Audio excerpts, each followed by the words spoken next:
have joined us on calls throughout this entire experience. And if you are watching us on YouTube, we want to say hello. And if you've missed any of our sessions, know that our YouTube is available at our website, roadtriptocollege.org, where all of our sessions are recorded. We've had over 1,300 people watching on YouTube as well, so feel free to jump on over there. We are so excited to have our last college road trip tonight, and we are joined by a great crew of people. Tonight we have Lena Andrews from Vanderbilt Admissions, Brian Small, the Assistant Director of Vanderbilt Hillel, and Veronica Grady, also from Hillel, and two students, Melissa Dunn and Danny Shade, who are going to be speaking about their personal experience. If you are joining us for the first time, I'll tell you how this works. You can go ahead and drop your questions in the Q&A function, and our presenters will either answer those during the presentation or I will pop back up at the end to moderate Q&A. One of the participants' favorite things we've heard is the ability to have questions answered, so feel free to ask the questions that you have for our amazing group that we have here this evening. Thank you again for joining us, and I am going to pass it off to Lena right now. Hello, everybody. Thank you for joining us this evening. I've got the responsibility of doing our first kind of overview of Vanderbilt, as well as an overview of the admissions process. So I am an admissions officer, one of 32 admissions officers in the Office of Undergraduate Admissions at Vanderbilt. I specifically work with students from Greater Atlanta, as well as parts of Asia, but every little corner of the world is handled by somebody in our office, which can all be found on our website. I'm going to be pretty quick on kind of the Vandy specifics because, of course, I'm going to leave talking about student life and really their academic experience to our students to talk about later. But just kind of give some overview of facts and figures to get us all on the same page about what Vandy looks like. So with that said, I'll move on to that lovely overview of Vanderbilt at a glance. We have about 6,800 undergrad, 5,600 grad students. Even though you are all prospective undergrads, I do always like to point out the number of grad students. I think it's really important to point out that we have more undergraduates than we have grad students. That is because Vanderbilt is first and foremost an undergraduate teaching and learning institution. That's while still being a top research producer nationwide. So we are a top 25 research producer nationwide, but despite having more undergrads and being what you would really consider mid-size. We have 10 total colleges and schools. 4 of those serve our undergraduate populations.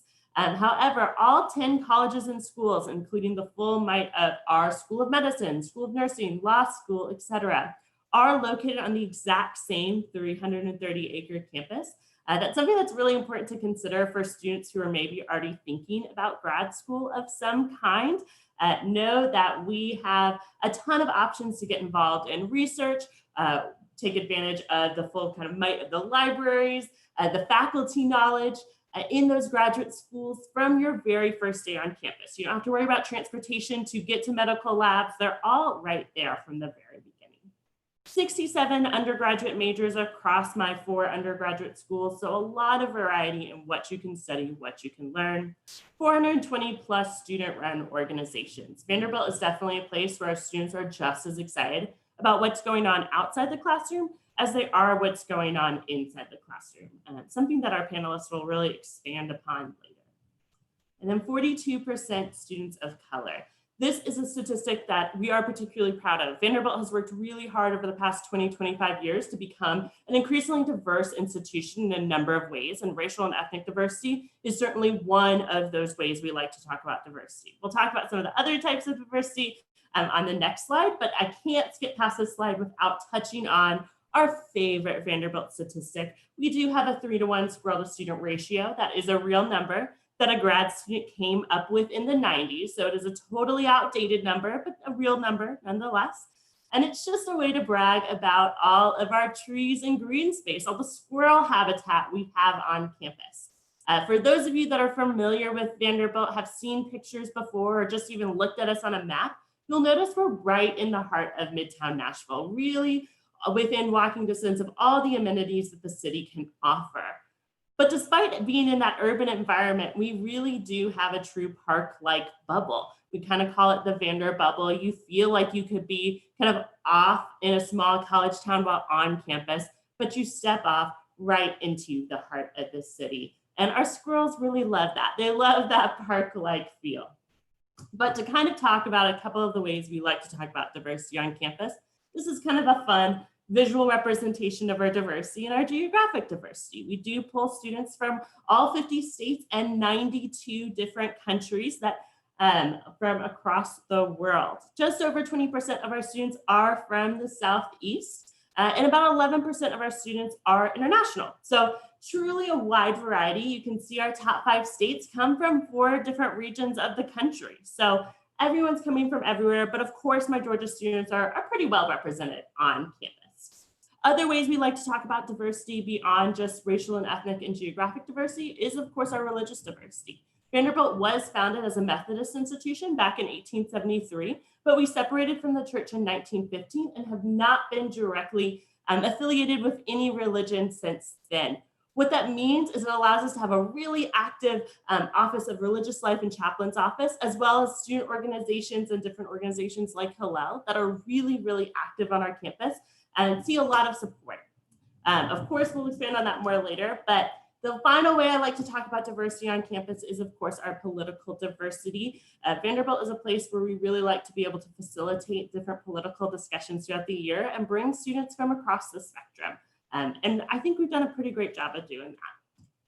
But moving on to academics. As I said, I'm going really fast through these to leave the details to kind of letting you hear directly from our students about their experiences. But to touch on what undergraduate academics look like at Vanderbilt. We are, of course, incredibly proud of them, and you see them in these 4 schools. But before diving into those schools, some key things to know about the Vanderbilt experience. When applying to Vanderbilt, you do have to pick one of these 4 schools that you're applying to, and which school you pick will affect how I read and review your application. I do look for an element of school fit when reviewing applications. However, that is the first and only time that these schools work as silos in any way. Once on campus, students will take classes across the undergraduate schools. You can double major across schools, you can minor across schools. Double majoring is very common on our campus. Over a third of my students will complete a double major while on campus. Over half will complete a minor, all while still having a 4-year graduation rate of well over 90%. So we're really good about, even while having a lot of academic flexibility, having students get in and out on time. The other thing I'd like to talk about before diving into the schools is pre-professional tracks. So if you are someone that's thinking about pre-med or pre-law, pre-architecture, etc., those are all truly tracks that can be added onto any of our 67 majors. So certainly many of my pre-med students will choose kind of traditional majors like neuroscience or biological science, but you really don't have to. You can study absolutely anything you like while still being a really great candidate for or still being able to work with the Health Profession Advisory Office to make sure you're getting all the coursework, all the research opportunities, all the MCAT prep you need to be a really great applicant for your dream med school, whether that's Vandy Med or coming back to get some in-state rates at the Medical College of Georgia or your in-state institution, wherever you're watching from, right? So touch lightly on these 4 schools. The College of Arts and Science, by far the largest of my 4 undergraduate schools. About 2/3 of my students are housed there, and all of my students will take at least a third of their coursework here. Important things to remember when applying to Vanderbilt. This is the home of my undecided major. So despite having to pick an undergraduate school to apply to, it is totally fine to have absolutely no idea what you want to do or what you want to study. You just need to make sure you're applying to the College of Arts and Science. In the College of Arts and Science, everybody has until spring break of their sophomore year to declare a major while still staying well on track to graduate in 4 years. So there's lots of times to explore and try things out before being locked in or kind of putting yourself off track to graduate. Moving on to the School of Engineering. This is the 2nd largest of my undergraduate schools, just slightly larger than Peabody College, but it is larger. I have 8 majors within the School of Engineering. Key things to know here. It is totally fine to apply engineering undecided. If you know you want to do some type of engineering, but haven't really had time to explore the differences between chemical versus biomedical engineering or computer engineering versus computer science, not a problem at all. Just mark engineering undecided. Won't hurt your application in any way. The other thing to know about the School of Engineering is that we are a 4-year engineering program, not a 5-year. So we do not offer nor require a co-op program. Instead, we strongly recommend that students in the School of Engineering take advantage of our summer professional opportunities as well as year-round research opportunities. We know through those two things, our students are going to be just as ready to go after just 4 years without having to stay on for that 5th. Moving on to Peabody College of Education, Human Development, the biggest mouthful of any of our schools, right? Typically, we just call it Peabody. It's a little easier. But you'll see from the name, there's kind of two distinct sides to Peabody. So there's the education side and the human development side. Because of these two different sides, Peabody is going to be the school where I do read by major, meaning that which major you list on your application will also affect kind of what I'm looking for in your application, right? I'm looking for a specific fit by major. The education side refers to my traditional teacher education, teacher certification programs. We are still proud to be able to offer full certification for early childhood and elementary education, secondary education, and special education. In just those 4 years of undergrad, we can get you certified in 49 of the 50 states. The only state that we sometimes struggle with is New Jersey, because they do require a New Jersey history class for certification, which I'm sure you'll be shocked to hear we do not offer on our Tennessee campus, right? But otherwise, we'll have you totally good to go. On the human development side, that refers to my cognitive studies, child development, and human and organizational development majors. Peabody is well known for being all about hands-on learning and hands-on experience. For education students, that's going to mean lots of kind of chances to get in the classroom early and often. For my human development side, that might look like research, but that also might look like a really intensive internship. So the human and organizational development major is one of my most unique and my most popular majors on campus. They are well known for being the only major on campus that absolutely requires an internship to graduate. It's their capstone program that will be a 9-credit internship. So it's a very intensive program. Then finally, moving on to the Blair School of Music, by far the smallest of my undergraduate schools, only about 200 students total. It is undergraduate only. It's the only one of the schools that is undergraduate only. And it has a 4-to-1 student to faculty ratio. So it really is that conservatory style music program within the context of the liberal arts institution. For students looking to apply for the Blair School of Music, it is a slightly different application process because there is an absolutely required music audition. And we strongly recommend students looking to apply directly to Blair spend a lot of time on the Blair admissions website, making sure they're following the timeline and the checklist that they need to do for the additional components of the Blair application. For students that might be interested in studying in Blair, but not as their primary major, that is absolutely an option as well. You can take on a secondary major in Blair, a minor in Blair, just take different classes, or auditions for any of the orchestras or ensemble. All totally possible and all things you can add on once on campus. A quick overview of what living and learning at Vanderbilt is. As I said, I'm going to leave most of this to students, but the key thing to know here is we are a 4-year residential environment. We do guarantee housing for all 4 years and expect our students to stay with us for all 4 years. This will obviously look a little different for this coming year as we try and reduce density on campus, but in most years, 92% of our undergraduate students do live on campus. So now that's absolutely kind of part of the identity of what being a Vanderbilt student looks like. Moving along quickly, keeping us on track. Very light overview. I just want you to see some of these fun names of people we've had on campus over the past couple of years. As I already mentioned, Vanderbilt is definitely a place where our students tend to be just as excited about what's going on outside the classroom as they are what's going on inside the classroom. And we're really lucky to be in a city that famous people want to come to because we have a lot of opportunities for very famous people to come perform or speak on our campus. Here's just a small snapshot of who some of those people have been recently. And then Nashville. This is a lot of people's, one of maybe their top 5 favorite things about Vanderbilt. I shouldn't say one of the favorite things, but Nashville is a really great city. If you haven't visited, then once we're all traveling again, I definitely recommend you make the 4-hour drive from Atlanta up to Nashville. It is one of America's fastest growing cities. It's also one of America's biggest tourist cities. Of course, what it's best known for, though, and what brings a lot of the tourists to town is that we are Music City. We do have over 20,000 live music events annually. That is the most in the United States. For my country music fans, you are, of course, well taken care of in Nashville. About a third of my live music events are country music. What I hope everyone that hates country music heard, though, is that 2/3 of our live music events are anything but country. So we are truly Music City, not just country music city.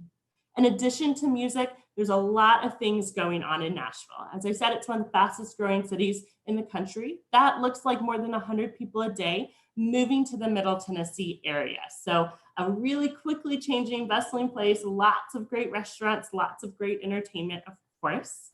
But there's also other large industries besides music. While music is what we're best known for, healthcare is actually by far the largest employer in Middle Tennessee. And a lot of large for-profit healthcare companies have their headquarters in Nashville, especially right in Midtown Nashville, close to our campus, including the Hospital Corporations of America, which is the largest privately held hospital group in the country. They're headquartered directly across the street from our campus.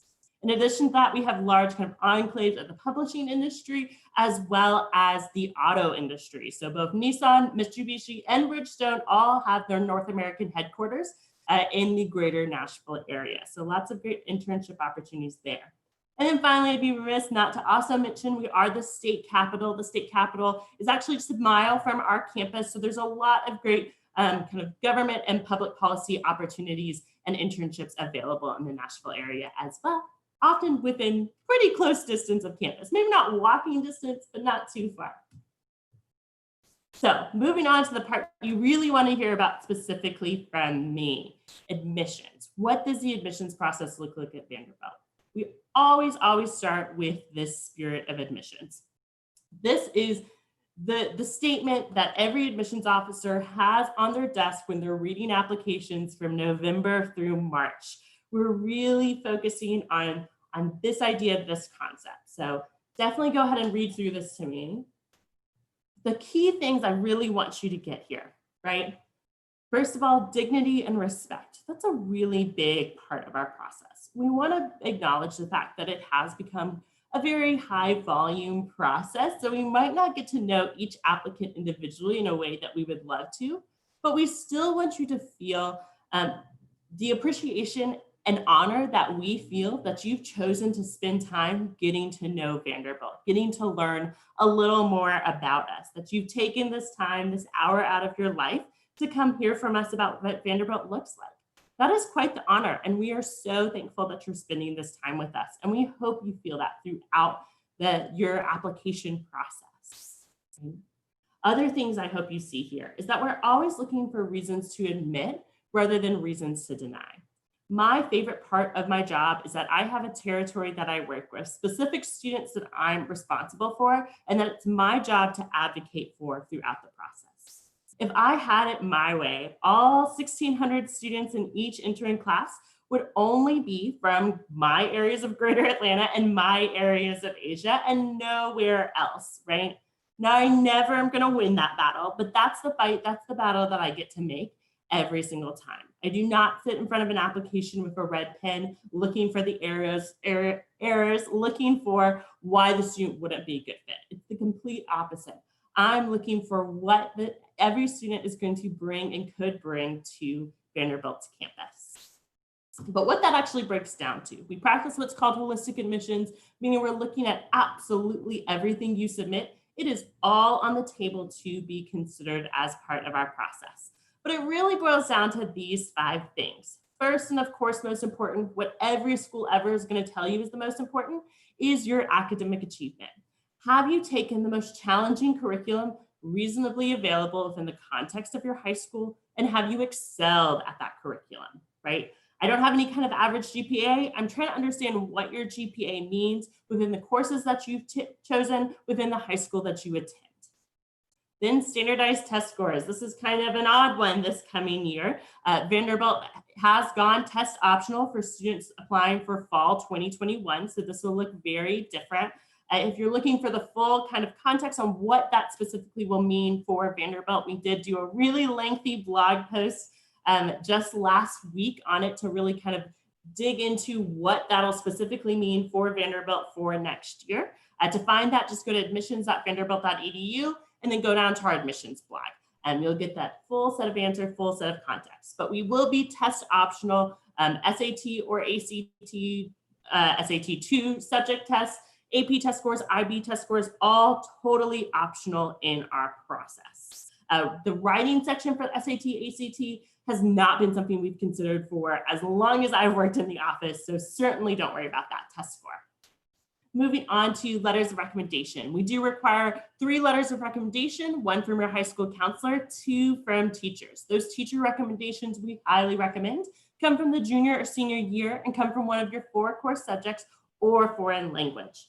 That is a highly recommend, not required, because you all do know your situation better than we do. You might know if you have kind of a logical exception. A logical exception I often see is maybe you had a math teacher from your sophomore year that you've stayed really well connected with as a coach, mentor, or advisor.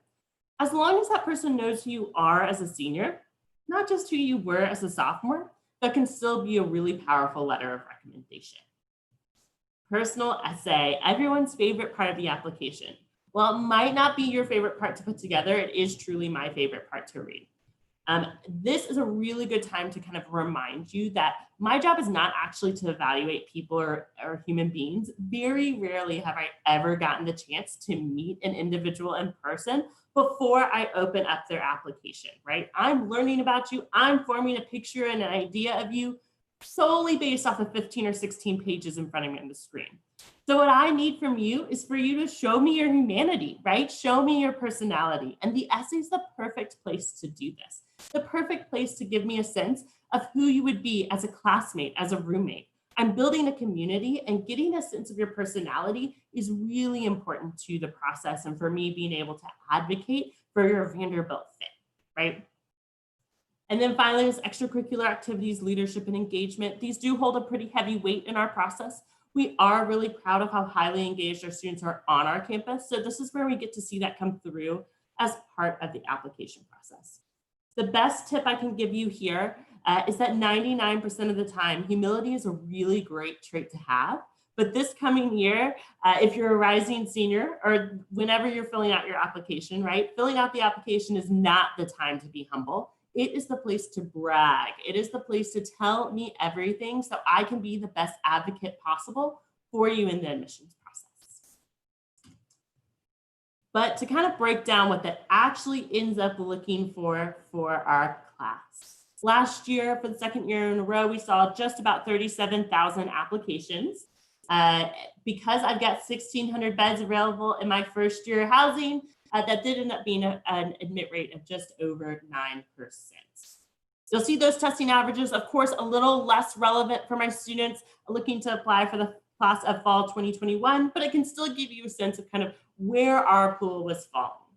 Testing has not historically been more important than academic achievement or anything like that, but it is the only part of our process that we've averaged in any kind of way, because as I said, I don't compare GPAs across high schools. I obviously can't average an essay or an extracurricular activity. So testing is the only place where I can really give you a sense of where students were falling in our pool. And then the deadlines. These have not changed for us for students looking to enter Vanderbilt in fall 2021. We have not made any announcements to that effect. So this is what I'm going off of. Early decision 1 will be due November 1st, early decision 2 and regular decision both January 1st. Key things to notice here, we are an early decision, not an early action school. This means it is a binding process. It is only your plan. If you absolutely know that Vanderbilt is your first choice, you've sat down with your family, you've done the net price calculator, and you're ready to say, if admitted, you will show up that following fall, right? That being said, we do try and be pretty transparent about we are a typically pretty early decision heavy school. We do tend to take about half of our class between early decision 1 and early decision 2 every single year. For early decision, we are a yes or a no. We do not waitlist or defer. For regular decision, we are a yes, no, or a waitlist. Because I have such a specific number of beds to fill, I have a ratio between the 4 schools I have to work out. I will say that we are a school that somewhat tends to under admit during regular decision, so we don't accidentally over enroll in any one area, and use the wait list to make sure it all works out perfectly. So know that for Vanderbilt, the wait list is not a soft no. It is a we really, really, really want you, but we have to make sure we have both a seat and a bed available for you. See that last note, that last deadline on the bottom there? We do offer several merit scholarships that we'll talk about in just a minute. But you will want to know that merit scholarships are due, merit scholarship applications are due by December 1st every year. You'll notice that's before January 1st.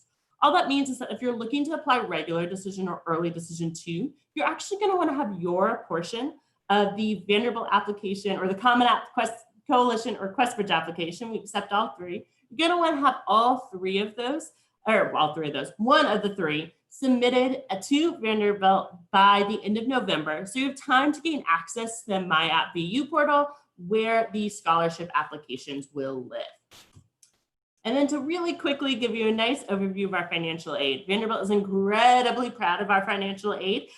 We are currently number 2 according to the Princeton Review for great financial aid. We were previously number 1. We kind of keep going back and forth. So it's the ranking we love to scream from the rooftop, because being able to bring in a class that's not just racially and ethnically diverse, not just geographically diverse, but also socioeconomically diverse, right, is really, really important to us. And Opportunity Vanderbilt allows us to do just this. We make 3 promises through our Opportunity Vanderbilt program. The first is that for all US citizens and some eligible non-citizens, we are need blind in the admissions process. That means that I, as the admissions officer, don't see any of your financial information. It is not a factor in your decision in any way. The second promise we make for all applicants, regardless of citizenship, is that we do meet 100% of a family's demonstrated financial need. So we're going to ask you to fill out the FAFSA and the CSS profile from the College Board. Those 2 forms are going to spit out your expected family contribution. Whether that number is $0 or $60,000, we're going to meet the rest up to the full total cost of attendance. And the third promise, the big one, we're going to meet that gap between expected family contribution and total cost through no loan. It's going to be grant aid and work study only. So you and your family would never have to pay any of that back. We don't have any kind of income cutoffs. We do strongly consider things like cost of living, number in the household, siblings in college, all of which can greatly affect your expected family contribution beyond just kind of income bands, right? Strongly recommend that every single student applies for that program. As I said, we also offer several full tuition merit-based scholarships as well. You can read all about those at vanderbilt.edu/scholarships. The 3 biggest, the Cornelius Vanderbilt Chancellor Scholarship and Ingram Scholarship. We do give about 200 to 250 of those full tuition scholarships every single year. So certainly still a significant part of our financial aid program. So that was just a light overview of admissions financial aid and getting us on the same page about some basic Vandy facts. But now I'm going to go ahead and turn it over to Veronica. Thanks, Lena. So, hey friends, my name is Veronica. I work at Vanderbilt Hillel, and I have just a couple of slides to show you guys while we talk about, there we go, while we talk about some of the opportunities for Jewish life on campus. All right, I think we're all sharing my screen. Fantastic. So we are Vanderbilt Hillel. We're the Vanderbilt's campus. And my position on our team is as the Springboard Innovations Fellow. And one of the things that I get to do most predominantly is work with first-year students. So I'd love to take just a couple of minutes to tell you a little bit about how we support our students on campus and what that can specifically look like for our first-year students. So we do a lot of first-year specific programming. We use the acronym FISH, First Year Students of Hillel, to identify all of our incoming first-year and transfer students. And for those folks, we do a ton of really specific programming. We really love the emphasis that Vanderbilt puts on the first-year experience for their students, and feel strongly that we can match that with our Jewish life support on our end too. So we do that by kicking off with Fish Fest. Fish Fest is our pre-orientation program that is free to all incoming and transfer students. You can see a couple of pictures on this slide of Fish Fest last year. And it's really an excellent opportunity for students to come to campus just a little bit early. And you join us for 2 days of programming that happen right before the famed Vanderbilt first year move-in experience. Those 2 days of programming are taken up with opportunities to mingle with your fellow fish, and also plentiful opportunities to meet and make strong connections with upperclassmen on campus. We really pride ourselves on being an excellent opportunity for our first year and incoming students to meet folks that they might not otherwise meet during their first year of school, form relationships and mentorship bonds with people that are older than them, but share a lot in common, not just being Jewish, but also the things that they're interested in on campus, the places that they come from. All of that comes into play with how we form our community, and we make sure that first year students are an integral part of it. After Fish Fest is over and we've done trips off campus into Nashville and lots of bonding activities and had a really fun time for 2 days, you guys start into your school year, and we give you your first opportunity to engage in a leadership structure with us with Fishboard. Fishboard is our opportunity for first year students to join with one another. We meet on a weekly basis, roughly throughout the course of the semester, and do leadership training and building to help you get integrated into our community and get you set up for success when you, in your next semester, have the opportunity to join our larger leadership structure, which Brian will talk about in just a minute. Fishboard is a really excellent way to continue to foster that cohort that we created during the Fish Fest, experience. We pull in tons of upperclassmen leaders to help us co-lead sessions.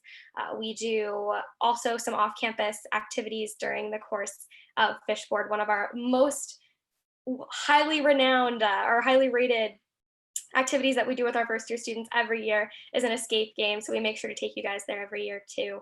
And just really provide opportunities for you to develop some beautiful school social balance and connect with your Jewish community on campus as well.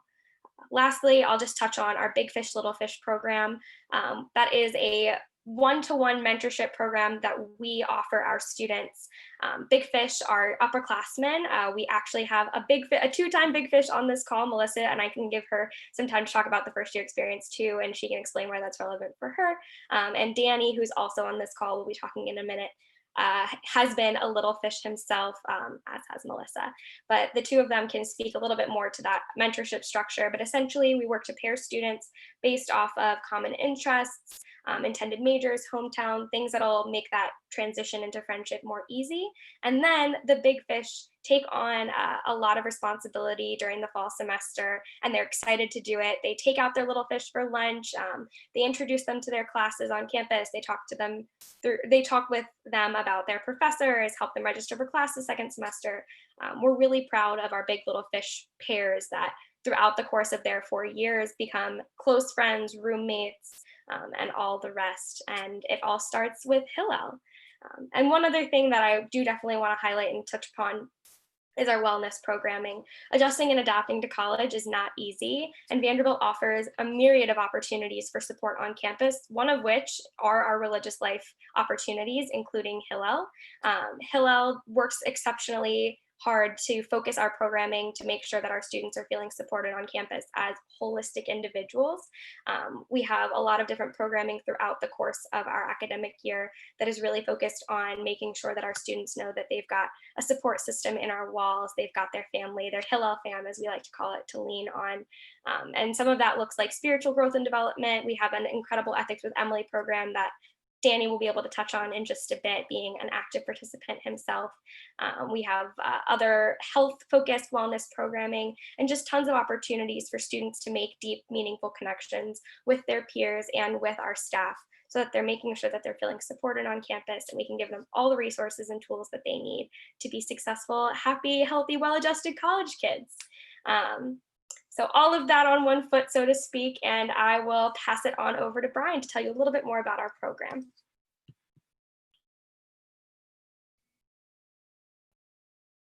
Oh, hi. I didn't see you there. Just kidding. That's the way we start some of our programming. We think it's kind of funny that way.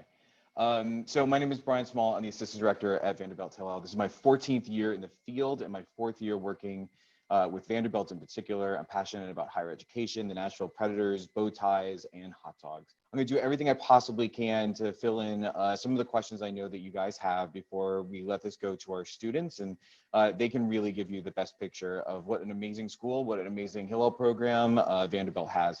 I'll start by saying this though. I'm sure that some of you have been on many tours. I'm sure that a lot of the J-Spark tours have featured this idea of home away from home. We really do believe in a compassionate program where we look after our students academically, emotionally, physically. It's more than just a physical space for us. We really kind of prefer this mentality of family away from family. And Veronica touched on that a little bit. And I just want you to keep that in mind as I talk a little bit about my notes as well. So let me get to the fun stuff, the statistics. Roughly speaking, there's about 1,000 Jewish students on campus, we believe. Always hard to know for sure because of the self-reporting numbers, and we kind of have to guess and whatnot, but we think there's about 1,000. That represents somewhere between about 15 and 20% of the overall population, which is really remarkable for Nashville. And it's really remarkable given the history of Vanderbilt University, which is what I'm going to be talking to you about next. So I can't go into all the details. I don't have time to share everything, but I want to start by telling you that Vanderbilt University is an ongoing case study and a fine example of higher education institution making impactful and important cultural changes, really important decisions to add more Jewish students. Up until the late 90s, early 2000s, there was only a few hundred Jewish students on campus in a given year. And it's really grown every year since then, since the university had made the decision to bring in more Jewish students, to make the university more diverse, as Lena was saying. And it's steadily grown since then. And some of the amazing things that they did, they started recruiting up north. They started recruiting at day schools. They built an amazing Hillel building, the Shulman Center for Jewish Life, with some assistance from donors and other Hillel supporters. And eventually kosher food was made available for every meal. And I got to stop here and say, don't worry, I'm going to get to the food stuff soon. I know how important it is. It's one of the most important facts and things that we talk about on these tours. And I promise you an entire section of my presentation on food. So historically, for your parents, for older cousins, for other people in your family, Vanderbilt may not have been a college option. It was probably considered not Jewish enough for a lot of generations of students. And you've made a great choice and you've made a great decision today coming to this info session to learn about Vanderbilt, because the Jewish population here is growing and vibrant and innovative, and now ranks among all of the Hillel peers as in every major important statistic, and as like an amazing Hillel that's growing and just a lot of great energy. And we have the opportunity to share that with you today, which is wonderful.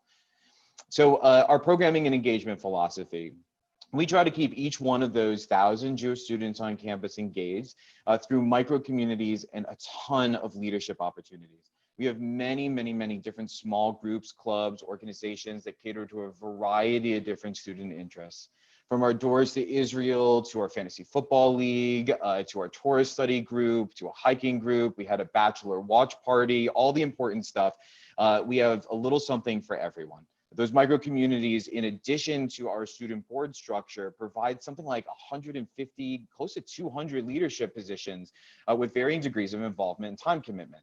So our students, who will be able to talk to you a little bit more about this as I conclude, can tell you if you only want to come to Hillel for 5 minutes a day, you can do that. And we have a leadership opportunity for you in an area of interest, that something that you may be passionate about. And if you want to be there all day, like Melissa is, you can do that too, because we've got really larger time commitments for leadership positions too. Our student leaders and clubs and organizations are amongst the best on campus, and we're really proud of what we can bring to the university as a whole in terms of leadership. And it all starts with the freshman experience, as Veronica talked about. Shabbat and holidays. I'm sure you guys have a lot of questions about that. So Vanderbilt Hillel provides Shabbat services and dinner every Friday while school is in session. And while the vast majority of students that are here at Vanderbilt would identify traditionally as either Reform, conservative, or just culturally Jewish, our Shabbat services currently, thanks to like the most amazing student leaders that you have ever met, ever, encapsulate parts of all these traditions wrapped all up into this like summer camp style, guitar heavy Shabbat service presentation that really gets everybody into it. It's an amazing, amazing experience. If you're interested in the numbers, right now we're averaging somewhere between about 20-25 students every week for Shabbat services and somewhere around 75 for dinner. And like I said, I promise you, I'm getting to the food part. You hang in there, it's going to be worth it. So we also offer religious services and meals for all the major holidays on campus. If your students won't be heading home, we're going to take really, really good care of them. This includes an innovative Rosh Hashanah Seder experience, which I can explain later if people are interested. I did say Rosh Hashanah Seder, doesn't make any sense until I explain it. We have Passover Seders, Tu B'Shvat, like everything that you could possibly imagine. We filled all the Jewish holiday boxes too. So 2 years ago, we had about 350 and about 450 students attend our Rosh Hashanah and Passover Seders respectively. It's a really big deal on campus. Not only do we get Jewish students, but we get a huge number of students that are from fraternities and sororities that want to share in the experience, that want to be a part of the Jewish experience on campus. And that is always a really, really, really good thing. So religious observance policies and holiday situations we know is on everybody's mind. The university does not give days off for religious holidays, but does have a policy for allowing students to take time off to worship. Over my 4 years on campus, I can tell you we've only had 1, 2, 3 issues where there were situations with professors, students didn't, couldn't leave class. For the most part, the vast majority of professors are really amazing about allowing Hillel students to worship, allowing Jewish students to worship, allowing religious worship on campus in general. And when it doesn't go right, Hillel will be there for you. We're going to do everything we can to make sure that the students have an advocate on campus. However, we also do a few other things that we think are really important. So our students, if they decide to go to class on the holidays, because of the rigorous academic environment, we understand that, and we offer a very judgment-free zone. A lot of our students do come to religious services wearing their backpacks or whatnot. Sometimes they come straight from class to Shabbat.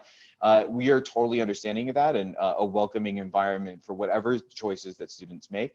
And then also during the high holidays, we offer these to-go services where they're like 30-minute services. We put them on the middle of campus. And if students just want to stop by, catch a little bit of shofar and get a little bit of a taste for the holiday, they can do that. And we try and spread things out as much as we possibly can so that every student has the opportunity to get what they need out of the experience. All right.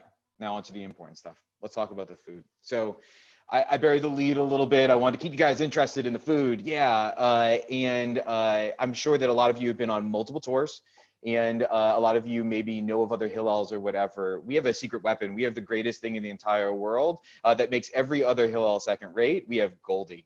Goldie is exactly what you're picturing in your head. She's a little Jewish grandma, and she hates to be called a little Jewish grandma, by the way, so don't tell her I said that. Who does all of our kosher catering, and she hand rolls all the matzo balls, and she makes brisket for nearly every meal, and she does these sweet and sour meatballs that would blow your socks off. They're unbelievable. She is outstanding, and she is family for us, and she brings a little taste of home, the most amazing meals to Rosh Hashanah and Passover and Shabbat, and it feels like home. It feels like family, except my mother never cooked nearly as well as Goldie did, let me tell you. So Goldie is our secret weapon for holidays. And then I can also tell you that we're very pleased to say that Green's Kosher Vegetarian Cafe is open every day on campus, and it is in our building. So if students are interested in having kosher food available at every meal, we have that, and it is part of the meal plan. Both greens and Shabbat dinners, everything that Goldie does is just a swipe off your card. So it's a really, really wonderful opportunity for students to get here and make sure that they have access to kosher food for every single meal, which is something that we're really, really proud of. Now, I haven't checked the Q&A in a little while, but I'm going to bullet off like 2 or 3 more things that I think that you're probably wondering about. And we can go into more detail about these things later, but I just want to make sure to kind of hit them as best as I possibly can here. So currently there is not a BDS movement on campus, and campus is very friendly to Jewish students. While there are many reasons I believe that this is the case, I think it's mostly due to Vanderbilt Hillel's efforts over the last few years to build alliances and allyships with other student groups on campus. I'll also tell you that we have 40-person Vanderbilt Birthright buses every summer. We connect about 1/3 of our Birthright participants to professional opportunities in Israel so that they get the most out of their summer experiences. It's really a wonderful way to connect them. There is a ZBT on campus as an option for Jewish men in Greek life, and it means a lot to me because I'm their campus advisor, so consider this a plug. We do not currently have a Jewish sorority, but I'm also very happy to say that Jewish students are spread evenly amongst all the Greek houses on campus. So they're accepted in every single Greek house, which is a wonderful, wonderful thing. We also hand deliver chicken soup to our students that are sick. It's really one of the things that we do to take care of our family. And last but not least, just to emphasize the point that Lena made, Nashville's the best. I mean, it's just the best. It's growing. The Jewish community is awesome. The Federation just had a wonderful year. The JCC is amazing. There are multiple synagogues throughout Nashville that are here for you as students, so that if you decide that you want to get out into the community, they welcome you with open arms. They hire you for Hebrew school jobs. They always need college students to help with that sort of thing. Nashville is the best Jewish community I have ever lived in, hands down. Better than West Hartford, better than Syracuse, which is where I've been, better than my family in New Jersey. I'm telling you, it is just a warm, welcoming environment with wonderful kosher hot chicken festivals and people who just open their doors to the students and the people who come into the area. And without further ado, I wish I had more time to talk to you guys, but that's the quick version. I want to pass it along to the 2 most important people on this call, Danny and Madam President Melissa. Thank you, Brian. What an intro. Hey, everyone. My name's Melissa. Veronica's sharing her screen with some nice slides about us, but as you can see, I'm originally from the Atlanta area, and I'm going into my senior year at Vanderbilt, where I was just elected to be our incoming president. So obviously very passionate about the Jewish experience, particularly the first year experience as well. I just think Vanderbilt's great in all facets of life. And I think you just kind of get the great combination of your extracurriculars combining really well with your schoolwork. So you can kind of have the best of both worlds, excuse me. But yeah, excited to be here, excited to keep answering some questions, and excited for y'all to meet Danny as well.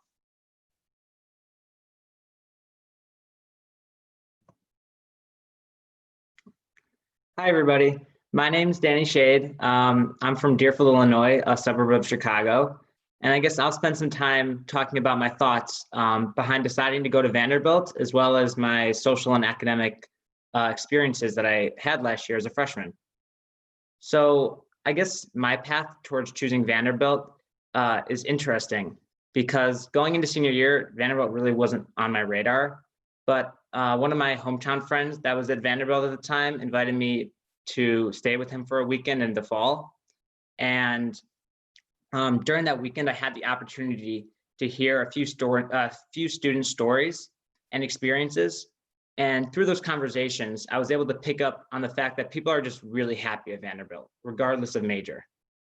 Also, this may sound kind of silly, but walking around campus, I just noticed that students were always smiling, which was something I definitely did not notice at other campuses I visited.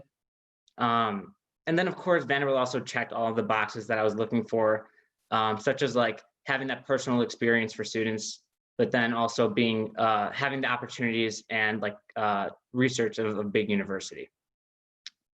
And then I guess looking back, I would say that the best way to get a feel for the college that you're looking into is trying to listen to other students, trying to get hear from other students that are currently there and ask questions and try to get some honest answers from them, because I think that's really the most important way to hear about the experiences and differentiate between colleges. And then moving on, as a biomedical engineering major, the course load at Vanderbilt is definitely difficult, but it's totally manageable.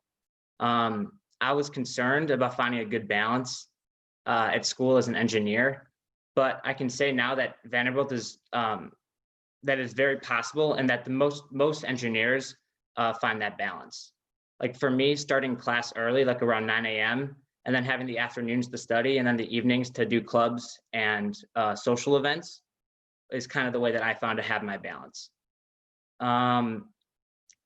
Furthermore, some of the clubs that I got involved in last year as a freshman were like the University Concert Band, and I play clarinet. Club sailing, which is just sailing, something that really interests me. And then a couple of biomedical engineering clubs, and then also a lot of the clubs that that Hillel has to offer. Some of the clubs that are mentioned in my slide were like Ethics with Emily, which is just a great opportunity to talk with like kind of a sub-community of Hillel members about morals and ethics, while also getting to taste some of Nashville's best food. And then also being a part of the start organizing Shabbat services, as well as the Israel Advocate Group. And I'm just extremely grateful to have the opportunity to continue to be involved in Hillel and make find such a fantastic community of peers and staff. And then I guess one other thing that I think is really important to stress about Vanderbilt in general is how great of a job they do with their freshmen.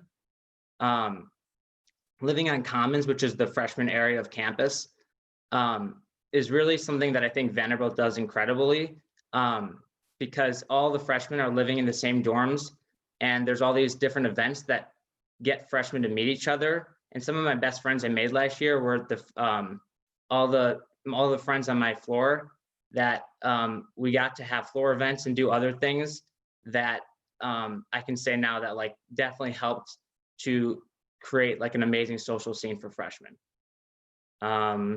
Yeah, that's about me. And I'm not sure, I think we're maybe gonna go to question and answer now. We are going to go to question and answer now. Thank you guys all so much. That was an incredibly informative presentation. I feel like I learned so much about Vanderbilt. So I think everybody has turned their, oh, Brian, can you turn your camera back on so I can have everybody back on? I also want to say all of our presenters were doing an amazing job of keeping up with the Q&A as it was coming in. So if you haven't seen that, the Q&A function, there are 10 answered questions there. So please make sure you're checking that out so that you can see all of the answers. That leaves only two questions in my Q&A box right now. So if you have anything else that you want to ask, please throw it in there right now, because this is your opportunity. Both of the questions that I have right now, I think are best for Lena, but if somebody else wants to jump in, please let me know. The first question, I'm going to give you both of them, and then you can just take them as you will.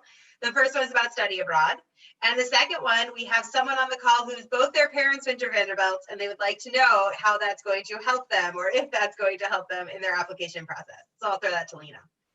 Yeah, absolutely. So I'll start with study abroad. More than half of our students do study abroad, so definitely incredibly common. All 67 majors are eligible to study abroad, even some of our more structured majors, like our engineering majors, Blair School of Music, et cetera. They just may be a little more limited in the options that are realistic to be able to complete, but they are definitely eligible to study abroad. We offer programs in the fall, spring, Maymester, and summer. During the fall and spring, the tuition and financial aid package will go with them. Maymester and summer are additional. Programs, 120 plus programs on 6 different continents. Antarctica is the only one we don't have a formal program in, but one of our associate deans in the College of Arts and Science does do a ton of research in Antarctica and does like to take some undergraduate students with him occasionally to help do that research. So if Antarctica is your dream, it's definitely still a possibility. In terms of the legacy question, legacy is something we will see and we will ask about on the application. So it is something we will definitely look at. Vanderbilt does have a really broad definition of a legacy. So anyone that has graduated from undergrad or grad school, we look at siblings, parents, aunts, uncles, grandparents. They'll all be things, cousins, are all things you can list, and it will all show up kind of as a legacy code as we're reading through the application. It's not going to be the be all and end all. It certainly isn't a huge bump on the application, but for students that are kind of right there on the line, it can definitely be kind of that emotional pull to move a student into the yes column. In terms of study abroad, Danny or Melissa, were either of you able to study abroad? Did you want to add to that? So I didn't formally study abroad because I did my HOD internship that Lena talked about earlier in London. So I did spend, well, 3 months because of coronavirus in London with a lot of my friends who were studying abroad. There are tons of options. You can be kind of wherever you want to be. And for a lot of my friends who were worried about keeping up with their coursework or for things like having to take the MCAT because they were pre-med, they just went on Maymesters, which we have so many cool options for that. Awesome. And Danny, you're just a sophomore, so you probably haven't studied abroad yet, but maybe in the future. Yeah, I'm hoping to study abroad in the future, yeah. Great. Okay, so we had a question about how often stuff is going on at Hillel. I have a sneaking suspicion it is very often. Melissa, do you want to take that one? Stuff is happening at Hillel every single day. You could say like, oh, maybe things aren't happening on the weekends, but during the NFL season on Sundays, we have draft parties happening. And then sometimes on Saturdays, we have these like mini workout classes that are called bagel betches. And like people get together and hang out and go work out and then go get a yummy meal after. So like we're always doing programming, even on the weekends. I think some of my favorite programming that we do during the week is like we'll have Holla for Hunger Bakes that typically take place on Thursday night. We'll also have just like kind of your board can be meetings. So like fish board meetings. We have like APAC meetings. We have Doors for Israel meetings. Anything you can think of, it's probably happening at Hillel. And if it's not, really great resources to propose your idea and it'll start happening. Like Veronica's starting up an outdoor club for next year. Wonderful. Thank you for sharing. Anybody else want to throw anything in from Hillel? Okay. I'm going to throw it back to Lena. Lena, we had a question about the engineering school and about help getting jobs, connections, networking for engineering students. I will say that for all of our students, but certainly for our engineering students, we have a pretty awesome career center. In fact, the director of our career center quite literally wrote the book on College Career Center. So she is a go-to expert kind of industry-wide. She really believes in getting in front of students early and often. So our Career Center does a lot of work on the Commons where all our first-year students live to get in their face, make sure they're thinking about their future, planning ahead from the very beginning, whether a student comes in knowing exactly what they want to do or has absolutely no idea what comes next. And there's a variety of programming throughout the year in terms of what large industries are on campus, et cetera. Examples off the top of my head are a little kind of endless, but I don't know if either student wants to throw out some examples. So I don't see anything left in the Q&A box, but I will say that 2 things are going to happen after this call. One, you're going to get a survey when this call is over. So let us know about your experience on this call, learning about Vanderbilt. And also you'll get a follow-up email that will share the contact information of our presenters. I've said this before, but the people on this call are the people who show up at 5 o'clock to talk about Vanderbilt because they love it. And they would be more than happy to talk to you and answer any more questions. I think Danny said specifically that talking to students and talking to people on campus is a really great way to learn about a school. And this provides you at least a starting point to know some people at Vanderbilt, to talk to them. And I'm sure any of them will help you find the answers to your question or find the person who could answer it. Since I don't see any more questions, I'm going to say thank you again to all of our presenters. Thank you to everyone who joined us tonight and throughout all of the college road trip. And I think for the last time for the month of June, I'm going to say thank you and good night to everybody. And we hope we'll see you back here again soon. Thanks.